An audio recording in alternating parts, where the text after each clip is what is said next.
ceasefire, I think a permanent one. যুক্তরাষ্ট্রের president Donald ট্রাম্পের স্বাস্থ্য নিয়ে কিছুটা উদ্বিগ্ন ছিল হোয়াইট হাউস।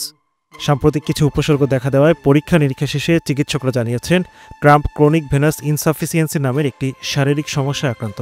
সম্প্রতি 2 পায়ে ফোলা অনুভব করছিলেন 79 বছর বয়সী ট্রাম্প। এরপর করা হয় পূর্ণাঙ্গ শারীরিক পরীক্ষা। রক্তনালীর পরীক্ষায় ধরা পড়ে তিনি আক্রান্ত হয়েছেন ক্রনিক ভেনাস ইনসাফিসিয়েন্সিতে। এটি সাধারণত বয়সজনিত একটি সমস্যা হলেও সতর্কতা হিসেবে ট্রাম্পের অন্যান্য অঙ্গ প্রত্যঙ্গেরও পরীক্ষা করা হয়। এই সমস্যায় শরীরের শিরাগুলো ঠিকমতো রক্ত উপরে তুলতে ব্যর্থ হয়, ফলে নিচের দিকে রক্ত জমে গিয়ে ফোলা বা ব্যথা হতে পারে। তবে চিকিৎসকরা নিশ্চিত করেছেন ট্রাম্পের হার্ট, কিডনি কিংবা ফুসফুসে কোনো জটিলতা পাওয়া যায়নি।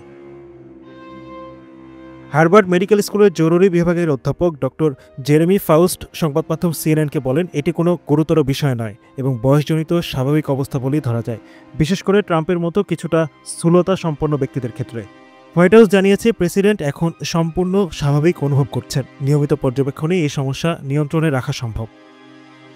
চিকিৎসকদের মতে এই বয়সে এ ধরনের সমস্যা খুবই স্বাভাবিক, তবে প্রেসিডেন্টের স্বাস্থ্য নিয়ে নিয়মিত আপডেট দেবে হোয়াইট হাউস। সবশেষ তথ্য অনুযায়ী প্রেসিডেন্ট এখন কোনো শারীরিক অস্বস্তি অনুভব করছেন না এবং তার সব ল্যাব টেস্ট স্বাভাবিক রয়েছে।